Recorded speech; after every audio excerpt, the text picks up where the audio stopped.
Ladies and gentlemen, the next speaker needs no introduction. She is somebody that has dedicated her entire life to serving this country and to standing by you and your families every single step of the way.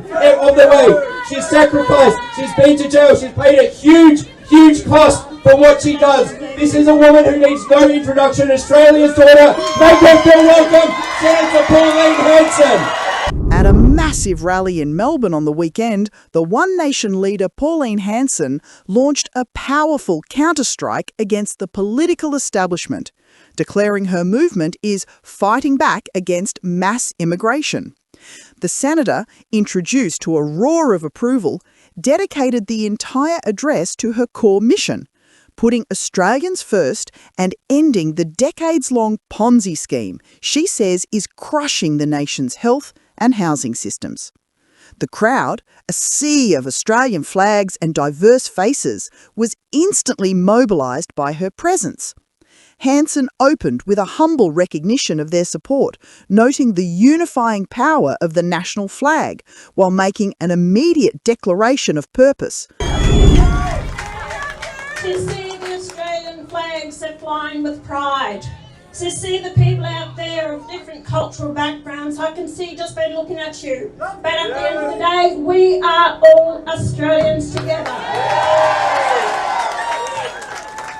I welcome those people that have come here to find a new life for themselves and their families and future generations.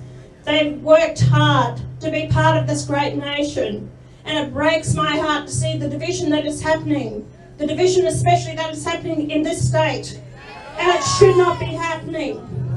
Despite her welcome of genuine migrants, she refuses to let politicians, activists or self-interested groups divide the nation and erode its culture. For too long, since I've been elected to Parliament in 1996, I have seen the plan to divide us as a nation with multiculturalism, globalisation, to take away who we are with dignity, to stand proud. And this is what they've done around the world. Divide us. Say we don't belong. We do belong. Never forget that. We do have a culture, and we should be proud of it. We acknowledge other cultures around the world, and we must embrace and love ours. The senator then took the audience back to her political baptism by fire, recounting her expulsion from the Liberal Party just 14 days before the 1996 election, merely for being an independent woman. She used the story to draw a clear line between herself and the political elite who tried to shut her down. Hanson proudly recalled winning the safest Labor seat in the state with the biggest swing in the nation because she stood her ground and called for equality for all Australians. My father said to me when I was thrown out the Liberal Party in 1996, 14 days before the election, because I was this independent woman that they never thought could win the seat of Aussie, the safest Labor seat in the state. And I actually stood my ground, and I was not going to back away. So they disendorsed me. So what happened then was, they disendorsed me. Well, I went on to win that seat with the biggest swing in the nation because I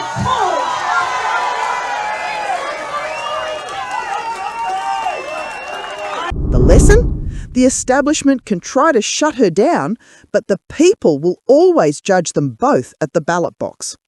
She even recounted a conversation with her father, who told her she'd never change anything, to which she retorted, "Dad, it's because of people like you and your attitude, that's why nothing will ever change. I won't know unless I have a go." This set the stage for the central, high-stakes policy accusation, mass immigration as a Ponzi scheme. Hanson stated plainly that the biggest issue facing the nation is the current government's policy, which has seen over 1.5 million people enter the country, directly causing the crises gripping Australian families. She accused successive governments of increasing immigration because they are spending too much money, wasting the taxpayers' dollars, and need to bring in migrants simply to pay more taxes and feed the system. The biggest issue that is facing this nation at the moment is immigration. under this government, we brought in over 1.5 million people into the country. That's why your housing has increased. That's why your health services are slackened. That's why you have the problems of getting jobs and the problems that we have in Australia. A lot of it comes from high immigration, which I've always said. Governments are increasing immigration because they are spending too much money, wasting the taxpayers' dollars, that they have to bring in migrants to actually pay more taxes and get into the system. This is nothing but a Ponzi scheme, which we're going to have more and more problems going down the track. And if you think the political establishment, the legacy media, the major parties is trying to shut down this message, then you know exactly why we need to keep fighting. It's critical we get the truth out. If you agree with the fight for Australia, please take a moment right now to consider hitting that like button and subscribing to the channel. Let's make sure our voice cannot be silenced. Hanson drove the point home with a powerful, heartbreaking anecdote from the road. She told the crowd that she is failing her job if she sees Australians living in tents and parks. To illustrate the real-world cost of a collapsing system, she recounted meeting a fellow Australian outside Townsville, a woman struggling financially who had found another lump in her breast following a previous cancer diagnosis. When asked about getting an X-ray or mammogram, the woman confessed she couldn't afford the $420 fee and couldn't get an appointment until September next year. That she had cancer before and has found another lump in her breast. She said, Pauline, but I can't get in to get a mammogram or an X-ray till September next year. She said, because I don't have the money. I don't have the $420 to pay it. I gave her the money out of my own purse to have that operation. She made it clear that while she was privileged to help a fellow citizen, the story was not about her generosity. It was a damning indictment of a system that prioritises mass intake over caring for its own citizens in pain. Australian who's in pain and can't get the help and assistance that she needs. It's our system that's letting us down. And that's what we have to change. That woman may have a chance now to get her health looked after, to give her a long life with her grandchildren. As she said to me, I'm not ready to leave my grandchildren. The speech then turned to the hypocrisy of the political class. Hanson revisited her sensational protest in Parliament, where she wore a full face covering to highlight the double standard of denying her the right to debate her private member's bill on banning full face coverage. She declared her action a necessary protest to call out the hypocrites in this place, daring them to judge her for the 7-day ban, knowing the people would deliver the ultimate judgment at the next election. I don't need stunts. It was a protest to say that you are nothing but hypocrites in this place. And they think they will judge me for the 7-day sitting day ban? No, they don't. But people will judge me, and they will judge me at the next election when I stand. They keep saying, how much longer are you going to be in Parliament? Well, you know what? I'm going to be there at least another 12 or 18 years. The immediate fallout is clear. One Nation is actively ramping up its recruitment drive, using this rally as a clear signal for the next state election in Victoria. Hanson challenged frustrated supporters to put up your hand and run under the One Nation banner. I think that you will be the right candidate for the next election in November. Then please come and talk to us. Come and put up your hand.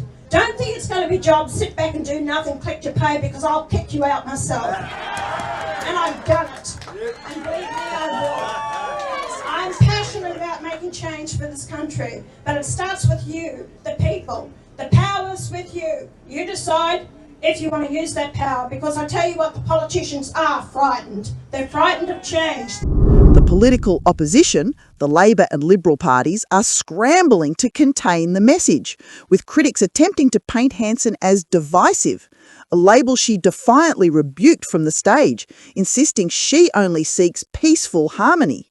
But those activists will think that I'm divisive. I'm not divisive. All I've ever done was want to pull people together to be proud who we are and live in peace and harmony. Yet the cinematic closure of her speech is the quote that will inevitably be used as the centerpiece of the counter-narrative, a statement defining the stakes for the very soul of Australian identity. I am not anti-migrant. I am not against anyone who wants to come here and give this country their undivided loyalty. As I said at many migration or citizenship ceremonies I went to years ago in 1998, and I used to say to them, I welcome you to this country as long as you give this country your undivided loyalty. If you don't, I'll be the first one to take you to the airport and put you on a plane and wait for you. The line has been delivered, the challenge issued, and the undivided loyalty of the nation is now the central question of the political war. With Hanson promising to stay in Parliament for another 12 or 18 years, the establishment knows she is serious. The people have the power, and she is giving them the voice to use it. She is betting that the growing groundswell of anger over the housing crisis, crime, and crumbling healthcare system will coalesce into a mandate for radical change, one that begins by caring for Australians first.